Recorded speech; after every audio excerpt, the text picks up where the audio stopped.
Club Junta, building better Africa. Masanano ku mkumano watu ndi atolankhani tithokoze nyumba zonse zowulutsira mawu zimene mwafika. Mmene titachitire tiyamba ndi mmene timayambira nthawi zonse pakhala pemphero. Honorable Banda atipempherera tikatero straight. Director of Youth Honorable Kalua Fredo Kis Kalua atiwerengera statement tidzapereka mwayi kwa atolankhani kuti mufunse mafunso. Tikatero tidzamaliza. Nthawi ino ndilole kuti no ndi kulandireni nonse amalawi amene mukuonera ku press briefing imeneyi. Tufuna tikambe nkhani makamaka yokhudzana ndi Secretary General athu Patricia Kaliati amene tikunena pano ali mchitokosi cha polisi. Ndiona Bobanda tiyambireni tipemphero. Tipemphere.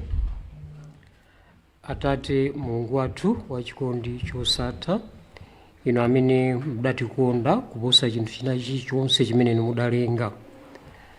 Tifuna kukuthokozani masana ano chifukwa cha zabwino zonse zimene mwatichitira. Mulungu wathu tili pano pompano kupereka uthenga ku mtundu wa Malawi umene ukukhudza kumangidwa kwa mlembi wamkulu wa chipani chathu cha UTM. Mulungu wathu tikupemphani mukhale nafe pompano chifukwa munthu sangachite chinthu popanda inu Mulungu wathu.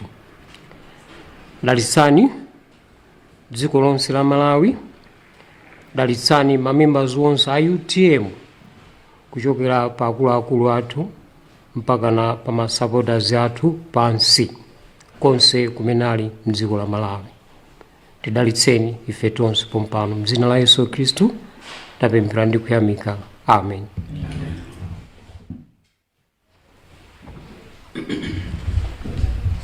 Okay, thank you. Good afternoon. I'll go straight into the statement. Statement that we Ndamujizungu, so I'll read it through. Immediate release of UTM Secretary General. The UTM party is deeply concerned and outraged by the unjust arrest of our Secretary General, who was detained yesterday morning at the Ngazi police. It is evident that this is a political arrest aimed at silencing her and other members of the opposition. This is a gross violation of her rights and an abuse of power that seeks to intimidate those who stand for justice and democracy in this country.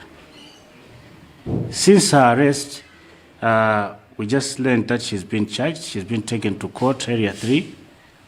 However, she remains in custody. We strongly condemn these actions and demand her immediate release and unconditional release. Furthermore, we call upon the Malawi Police Service to respect the principles of multi-party democracy, which guarantees the freedoms of expression, association, and political participation. Intimidation and arbitrary arrests have no place in a democratic society like Malawi. Therefore, we urge all UTM supporters and all Malawians who stand for justice to remain calm. In solidarity, we invite our supporters to visit the Secretary General to offer her moral support. From time to time, we'll be updating you with regards to the meeting place, assembly place, where we'll be assembling to go and meet and see our Secretary General. We call upon all participants to remain peaceful and respectful as we continue to demand for her release. We also remind the authorities that any further attempts to intimidate or silence the opposition will be met with continued resistance from all freedom-loving Malawians. In this country, democracy must prevail. I'll close with a quote from Chinua Achebe. It says, no matter how great a man can be, a person can be, you can never be greater than your own society. You can never be greater than your own people. Malawi is for all. Osaopa, osatopa, osafoka. Thank you. Chifukwa chokuti inali mchingerezi mwina mwachidule tingonenaponso mchichewa kunena kuti ifeyo ngati Achipani ndikukhudzidwa kwambiri ndi kumangidwa kumene mangidwa asilikali general athu Patricia Kaliati, makamaka chifukwa cha mmene zachitikira. Monga tonse tikudziwa kuti anatengedwa dzulo, koma dzulo lonse anakhala osafunsidwa mafunso, osapatsidwa mlandu mpaka na kufika tsiku la lero. Ife tikuona ngati mchitidwe umenewu ndiwo ngofuna kukhazika chete zipani zotsutsa boma. Ukuku ndikuphwanya ufulu, ndipo nthawi zonse timakumbutsana kuti munthu aliyense amakhala ndi ufulu wake oti adzilandira chilungamo, makamaka pamene chilungamocho chikuyenera kuti chichitike. Ifeyo tikupempha ngati Achipani kuti Madam Secretary General atuluke, chifukwa zikuoneka kuti mchitidwe wake wa zinthu nkhani yaikulu ikukulapo ndi zinthu zokhudzana ndi ndale. Chifukwa cha mmene zachitikira dzulo ndi lero mmawawu, kuti ma supporters athu a UTM komanso zipani zina akumakhala ndi chidwi chofuna kukhala nawo kumalo kumene Secretary General ali. Ndiye timafuna tipemphe kuti tiye tichite zimenezi mwabata, tichite zimenezi mwamtendere, komanso tipemphe ma supporters kwina kulikonse kumene muli mdziko lino la Malawi, tiye tisunge bata. Bata ndi chokhacho chimene tili nacho ngati dziko, chimene chili chuma chachikulu. Ena onse amene angafune kuti apite akakhale nawo powalimbikitsa Secretary General, ifeyo ngati Achipani tidzinena mwatsatanetsatane kumalo kumene ali. Tifunanso tikumbutse adindo kunena kuti mchitidwe umenewu ofuna kuphwanya maufulu a wanthu, ifeyo ngati Achipani sitingauvomereze. Tikumbukire kuti tonsefe tili ndi ufulu wathu. Amalawi ambirinso alipo amene nawonso amafuna kuti maufulu adzipatsidwa ulemu, makamaka mu dziko ngati la Malawi limene ndi dziko la zipani zambiri. Tithokoze mwapadera zipani zonse zimene zakhala nafe kuyambira dzulo kuti nawonso apereka support yaikulu. Chipani cha UDF, Vice President wa chipani cha UDF ndi mamembers awo anabwera kudzawaona Honorable Kaliati. Chipani cha DPP, Vice President wa Central Region anabwera ndi anthu azikuluakulu a chipani cha DPP, komanso chipani cha Ford, President a Ford, Deputy President, komanso mamembers awo kuyambira dzulo takhalanso tili nawo limodzi. Pa chimenechi tifuna tithokoze kwambiri, Ambuye akudalitseni. Tikhale tikufotokozerani pakakhalanso zina zofunikira zikomo. Nthawi ino ndingopereka mwayi kuti tulankhani akhozano kutifunsa mafunso.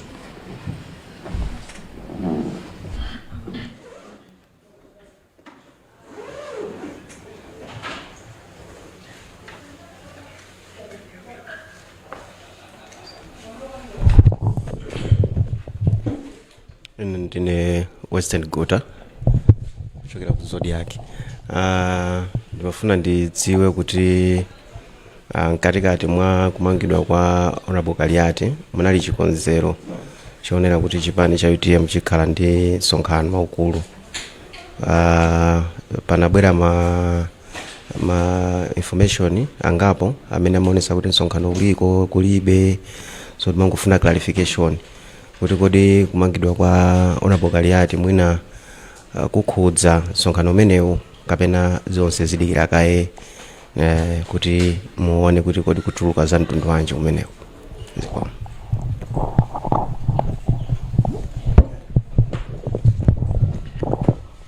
Ndine Patrick Njawala ndikuyimirira Mibawa Television. Akaluwa munanena mchingerezi kuti muli ndi chikhulupiriro ngati Achipani kuti kumangidwa kwa Kaliati ndi nkhani za ndale, kungofuna kuti kwaopseza iwo komanso mwina ena andale. Mukutanthauzanji mukatero? Andikupita chitsogolo. Anjawala munanena kuti kuyambira dzulo Kaliati anali ku polisi koma sana agonako ku polisi koma sana oneke kuti pakuoneka tsogolo lenileni. Mwina funso ndilonena kuti monga inu ngati Achipani mukupanga chani kuonesesa kuti dongosolo limene limayenera kuchitika munthu akakhala kuti wamangidwa pakakwina kuti apite ku court zitheke. Zikomo kwambiri. Mwina ndingonjezera pa funso limene ndinafunsa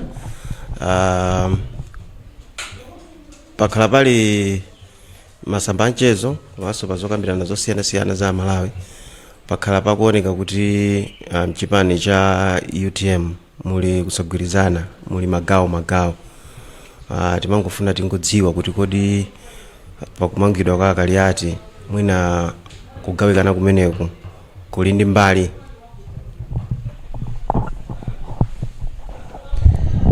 Katanda kuchokera ku Luntha TV. Pankhani yonena kuti kumangidwa kwa Kaliati muganizira kuti ndale, muganizira kuti ndalezo akuchita ndani?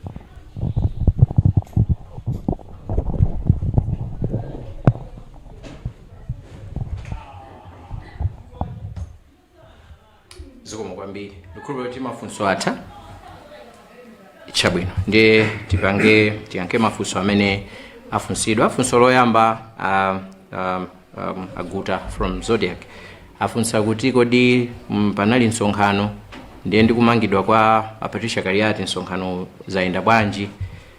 Tinene pano kuti msonkhanowu wachitika ndithu kumawaku umene tinagawana, ena anali kodikirira Secretary General, gulu lina lambiri linabwera kudzapanga msonkhano umenewu. Msonkhano wachitika poti zambiri zimene takambirana mmene mundi zanka chipinda komata sitingathe kuchita share kuti kodi takambiranako chani, koma zambiri zimene takambirana ndi zokhudzana ndi Achipani. Pafunsidwanso funso Patrick Njawala anafunsa kunena kuti Akaluwa anakamba kuti this is a political, if we believe kuti ndi political arrest. Nzoonadi chifukwa chonena kuti masiku apitawa, msabata zapitazi zikukambidwa mpaka lero kuti kuli ndandanda wa anthu azipani zotsutsa amene akhale akumangidwa. Ndiye akamangidwa anthu amenewa ndi ndandanda umenewo ndi mmene zatulukira nkhanizi, nzodziwikiratu kuti anthu amene akhala akuyankhulawo ndiye kuti akhala akudziwa kuti zikhala zikuchitika zimenezi. So sichachilendo tinamva kuti Patricia Kaliati ali pa ndandanda wa anthu amene atamangidwe nthawi ina iliyonse. Ndiye nchifukwa chake ife tikuyankhula motero. Komanso funso limene anafunsa Aguta kachiwiri kuti kodi ngati Achipani ife tikupanga chani kuti tionetsetse kuti chilungamo chichitike. Ife ngati Achipani chongonera kuti tikutsatira bwino kwambiri zimene zikuchitikazi. Honorable Kaliati ali ndi lawyer amene akuyimirira, ameneyo ndi amene akuthamangathamanga malingana ndi mmene amadziwira za malamulo kuti za malamulo zonse zitsatidwe. Ifeyo chathu chimene tikuchita ndikupereka moral support, kukhala nawo limodzi, komanso masupporters athu Achipani akukhala nawo limodzi, tukhala limodzi kuti talimbikitse adziwe kuti sali wokha, komanso ife ngati Achipani tili nawo limodzi. Panabweranso funso kuti muli kugawanikana muchipani cha UTM. Mafuna nene pano mubwereza kuti timanena kuchipani kulibe kugawanikana. Chipani cha UTM ndi chipani chimodzi, tonse tili limodzi. sizingalephere pamene pali gulu la anthu pena umatha kusemphana maganizo koma sizikutanthauza kuti ndiye kuti chipanimo ndi chogawanikana. Chipanichi ndi chimodzi. Tonsefe tikutsogozedwa ndi president wathu Dr. Michael Usi ndi ngati chipani nthawi zina timatha kukhala ndi maganizo ena osiyana koma sikuti ndiye kuti anthu ife ndiogawanikana. Funso lotsiriza mwanena kuti ndi ndale, kodi akuchita ndalezo muganiza kuti ndi ndani? Ifeyo tinenena kuti tikati zinezi tikuona kuti ndi ndale, amene akuchita ndale nthawi zambiri amakhala boma limene likulamula, limene limakhala ndi mphamvu zogwiritsa ntchito ma state organs kuti no adzitha kupanga abuse nthawi zina malamulo kapena kugwiritsa ntchito mphamvu molakwika. Zimene zitakhala tikuziona zimachitika andi sichachilendo. Tikudziwa kuti zimenezo zimachitika and sitingakhalenso kumafunsana mafunso kuti nokodi amene akupanga ndani. Tonse timadziwa kuti tikati izi zinthu za ndale timakamba kuti tonse tikukamba nkhani ya boma limene likulamula. Ndiye it's unfortunate kuti zimene zizi zimachitika chotero komano ngati dziko kapena ngati ya Malawi mwina ndi nthawi tsopano kuti zinthu ngati zimenezi mwina tikanazisiya kuti zikhale zinthu za mbiri yakale. Mwina ndayankha mafunso onse. Ndikuona kuti palibe sonkono wina. Mkumano beno mkukambira omuntu unachitika poti president analetsa kuti msonkhano mene usachitikenso analikwa nabwera ausi ndikanadabwa kathi kanapita usafusafusa ziko kwambiri kathi. Msonkhano unachitika, chimene chinachitika nchonena kuti dzulo akuluakulu achipani usiku anali meeting yokambirana chifukwa amene anafotokoza kunena kuti msonkhano usachitike chifukwa cha zimene zachitikira Honorable Kaliati. Tinachita consult ndi ISG kuti kodi mukuona bwanji, ndipo iwo ananena kuti no, msonkhano upitirire, a deputy yanga ayimirire ngati mene ndikanachitira ine. So tinakambirana usiku akuluakulu nkugwirizanadi kuti tiyeni zikhale choncho. And meeting imene tinapanga tonse tinagwirizana kuti deputy secretary general akhale khala pampando wa meeting iyo kuti no zonse zimene timafuna tikambirane chifukwa zinali mfundo zofunikira kwambiri kuti tikambirane, timange mfundo, tigwirizane. So zachitika ndithu. Communication kwina kulikonse kofunikira ikhale kupita komano sinditha kupita kulongosola kuti takambirana chani chifukwa chonena kuti zambiri zimene takambirana ndi zathu za mkati, ndiye kuti mwina sitingathe kuzitulutsa chifukwa chokuti za mkati zoti zigwire ntchito mkatimo muchipani mmene tikukonzekera nkhani za convention. Zikomo kwambiri. Tenga funso awiri omaliza. Patrick ndiku president alimbao mbali ya msonkhano mene unanena kuchita lero ngati ali mbali ya msonkhano mene analiko anabwera ngati sanabwere sitimvanso nkhani zina zotsutsana ndi msonkhano mene unachitika. Mpekesera za milandu imene tikumva kapena kuti milandu imene afuna kuimba a Secretary General Achipani chanu Kaliati ndi milandu akuti yo imene pa Chingerezi amati felony imene imatengedwa kuti ndi milandu yaikulu, ndipo munthu akakhala tampeza kuti milandu imeneyo ndolakwa choncho chilango chake chimatha kukhala cha kuseva jere posachepera chaka kapena malamulo athu mafika kuti mwina mpaka munthu ukaphedwa poti koma kumalawi poti sizimaterial almost like kuti ukhala ndithu ku zaka zambiri. Inu chipani chanu chili masankho chaka chamawa komanso awa ndi a Secretary General ndinganena kuti mwini wake wa chipani atakhala kuti apezeka kuti ndi olakwa Kaliati ndi mwina mwake asungidwa kundende kuzithandauza kuti mwina mwake sakutenga nawo gawo kuchipani. Inu mwafika pa level yokuti muzitha kuziganizira zimenezo kuti zitakuteka kuti Kaliati mwina mwake satenga nawo gawo potengera zinthu zimene zikuchitikazi. I hope ndiomaliza ziko mene ndanenera kuti msonkhano wathu wachitika and deputy secretary general ndiye kuti akuyenera kukapanga brief a president malinga ndi mmene malamulo athu amakhalira zonse zimene takambirana kuti takambirana nkhani izi ndi izi ndi izi mene ndanenera kuti ndizamkati mwina sindingathe kuzikamba komano malingana ndi malamulo athu achipani tikapanga mkumano otero choncho kuti president panalibepo ndiye kuti secretary general kapena amene anali chairperson pa mkumano umenewo amakapanga update a president. So zimenezo ndi zimene zitachitike mwakamba nkhani yokuti milandu imeneyi imene akuti akhudzidwa nayo ndi ya felony, I think it's chapter section 44 kaya something like that 404 komano chifukwa choti ifeyo ndi chipani and panopo mmene mukuonera palibepo lawyer pano, so sitingayankhire nkhani za malamulo. Tikanakhala kuti pali lawyer mwina akanatha kulongosola kuma element yomodzi yokha imene tikhoza kukamba ndiyo ngonena kuti mwanena kuti zitakhala kuti zachitika nthawi zambiri mwina chinthu choti sichinachitike zimakhala bwino osachiganizira kwambiri kuti osaneneratu kuti chitachitika ichi tipanga zakuti. Mafunika kuti muolokeka mtsinjewo mufike kumeneko then matha kukhala pansi ndikukambirana ndikuona kunena kuti kodi apapa tipanga bwanji. Ndiye imene yoyo tiyeni tisiyeni choncho mmene tanenera ife tungoyang'ana mmene zinthu zikuyenderamo kuti pena pake zikutipatsa mafunso ngati kuti zinthuzi pakuchitika ndale zina zimene zili zosakhala bwino. So ndithokoze kwambiri kuti munabwera tolankhani nonse kukhala nafe pa mkumano umene tidzikupatsani ma updates pakakhala zinthu zina zimene zingathenso mwina kufunikira kotero. Mundilole kuti ndingowapatsa national organizing secretary kuti pa nkhani yathu yomweyi angotseka tikatero tibalalike.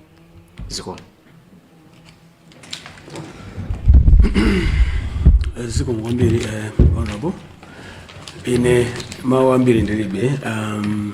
Director of youth ayankhulakale zofunikira, anjawalanso ayankhulakale amene ali national publicity secretary athu iwo ntchito zawo ndi zimene zozo. So ine singachite comment zambiri, ndingothokoza kuti pano pali anzanga, pali honorable Newton Kampala amene ali kumanja kwathuku, palinso director of youth aku northern region,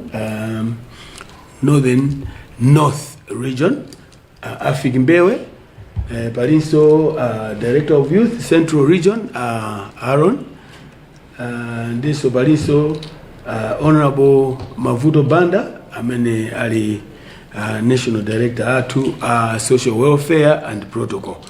Ndi amene mukuwadziwa kale, munaona kale anzanga pano national director of youth kumanzere kwangaku ndi national publicity secretary. Kwakukulu tingothokoza kuti munatipatsa platform imeneyi kuti mumve mmene zinthu zikuyendera. Club Junta, building better Africa.